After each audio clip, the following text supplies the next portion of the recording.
Бүгүн Ошто 2010-жылкы июнь окуяларынын курмандыктары эскерилип, ага жергиликтүү бийлик өкүлдөрү, жабырлануучулар катышышты. Анда энелердин көз жашы мемориалдык комплексине гүл коюлуп, окуяда курман болгондорго багыштап Куран окулду.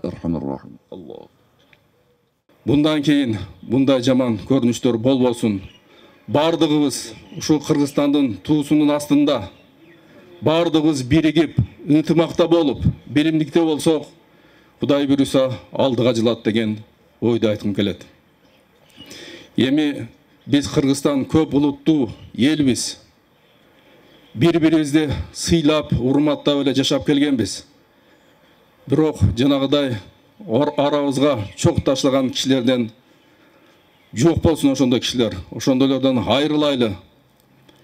Bundan keyin Kırgızstan жеринде дайыма тынчтык болсун, биримдик болсун, ынтымак болсун. 2010-жылдагы каргашалуу окуяда 400дөн ашык адамдын өмүрү кыйылган. Арадан туура 12 жыл өттү. Бирок жакындарын жоготкондор, айыпсыз мыкаачылык менен өлтүрүлгөн балдарын ушул күнгө чейин унутуша элек. Алардын бири Бурма Ашимова. Калабадагы кылмыштарга айыптуулар жазага тартылбай жатканына нааразы. Başına balta menen çap, muğuntu öldürüptür karmap. Jönem öldürübey, ok menen atpaptır. Kıynap. Özdüroy balanın tili olsa salangdap çıkıp kalgan kompüterdeki süretinde iki gözü çanağından çıkkan, başının bir jagынан çapkan. Şonday kıynap öldürüp akbara susuna salıp yürgen eken. Özbekistan'ın Tepekorgan rayonundan çıkıp aşerdeki suunun jeginde bir kız, bir yağında jaş kız, bir yağında bir jagında menin balam, aşa birine kara, birine kızıl jap koyup durganda kompüterden gördüm. Баткен окуясындагы МВДда ошондо милицейский аскер кызматында жүрүп аткан балам ушул жерге келип дайынсыз болуп кетти. Сулуев Жалынбек деген балам. Эң патриот, сезимтал, ушул элим, жерим деген, мекеним деген ошо менин балам эле. Аябагандай. Мен оор жоготууларга учурадым, аябагандай. Эки балам өлүп калды ошол мезгилде. Кызым да өтүп кетти. Мен арасында жетимдерди багып калдым. Азыркы мезгилде атасы дагы, апасы дагы оорукчан болуп отурабыз. Биз бүткөнүбүз эле эң ушул жыйынтыкты чыгарып берсе, биздин жүрөгүбүздөгү канаган жүрөк дагы кичине ордуна келет эле. Ош мамлекеттик университетинин 2 курсунда окуган юридикалык факультетинин студент болчу. Ошол мезгилде окусун заочныйга которуп иштегендигине байланыштуу экзамен тапшырып зачетторун бүтүрөм деген убак болчу.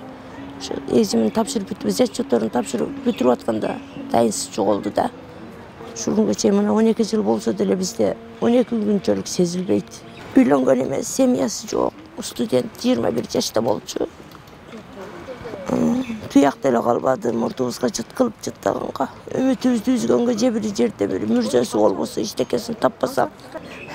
Эми ушундай экен деп үмүтүбүздү үзөт элек. Эчтекеси болбосо биз кантип үмүтүбүздү үзөбүз, үмүтүбүздү үзе албайбыз. Кандуу окуяда Жанибек Кадиевдин да бир тууганы башына 33 жолу ок жеп каза болгон. Анын артында 5 баласы кароосуз жетим калган. Баласынын күйүтүнөн апасы, кийин жубайы да көз жумган. Атасынын өлүмүнө күбө болгон улуу оорукчан экенин айткан Кадиев мамлекеттен материалдык колдоо көрсөтүлүшү керектигин билдирди.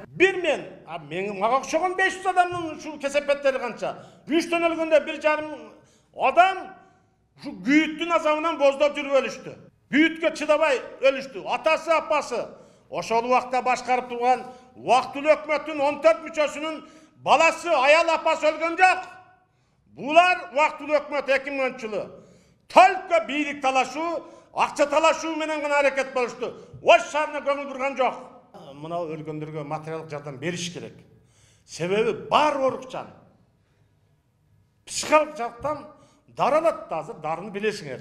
Жабырлануучулар июнь окуясына укуктук баа берилип, ошол кездеги убактылуу өкмөттүн 14 мүчөсүн жоопко тартуу талабын коюп келишет. Бул иш боюнча тергөө өткөн жылдын апрель айында президент Садыр Жапаровдун тапшырмасы менен жанданган. Учурда Улуттук коопсуздук мамлекеттик комитети башкы прокуратурада тергөө иштери жүргүзүлүп жатканы маалым. Ош окуясына күнөөлөр убактылуу өкмөттөрдүн 14 мүчөсү. Ушу 12 жыл өтсө дагы элдин көксүндөрү суелек барын жүрөгүндө кара так менен жазылып калган. Менин жүрөгүмдө дагы кара так менен жазылып калган ушу. Урматтуу кыргыз элим, мына бийликтин кумарышы.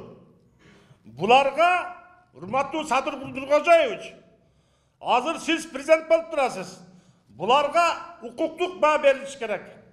Ош окуясында, Жалал Абад окуясында, эгерде şu Жалал Абадтагы окуяны Камчыбек Ташиев баспаса, өлүмгө башын тигип, эки элди Сузак экөөнүн ортосунда жараштырган.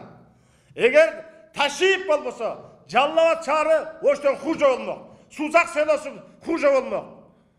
Ташиев ошол эле элдер элдик генерал деген наамды беришкен, азыркы генералы жок элечи. 2010-жылы мына кыргыздын чыныгы патриот жигити Ташиев.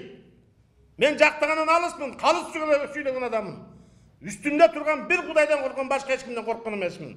Өлкөдө жыл сайын 10-июнда апаатта кайтыш болгондор эскерилип келет. Ага ылайык бүгүн президент Садыр Жапаров июнь окуясынын 12 жылдыгына карата өзүнүн кайрылуусун жасады. Эгемендикке ээ болгон 30 жыл ичинде тарыхтын оор сыноолорунан кыйга өтүп кете алган жокпуз. Алардын бири 2010-жылдагы каргашалуу июнь окуясы.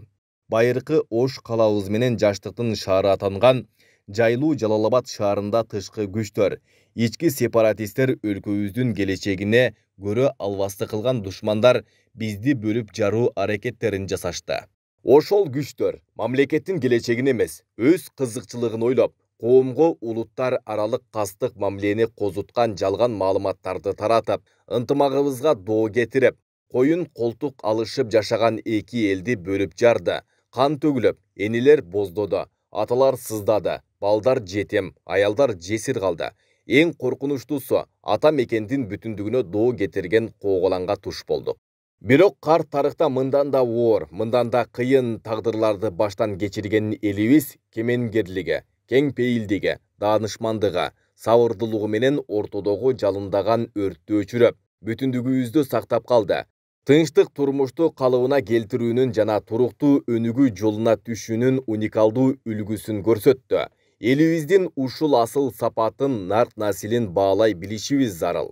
Расмий маалыматтарга караганда июнь окуясына байланыштуу 2010-жылы 5646 кылмыш иши козголгон. Алардын көпчүлүгү талаптоону, урдоо, карактоо, бирөөнүн мүлкүнө зыян келтирүү, өрттөө, зордуктоо жана адам өлтүрүү сыяктуу оор кылмыштар. Бирок жалпы көрсөткүчтү алганда бул кылмыш иштеринин дээрлик 70%-нын бети ачылбай калганы айтылып келет. Асель Сыдыкова, Илимбек Турсунбай уулу, Регион телеканалы, Ош шаары.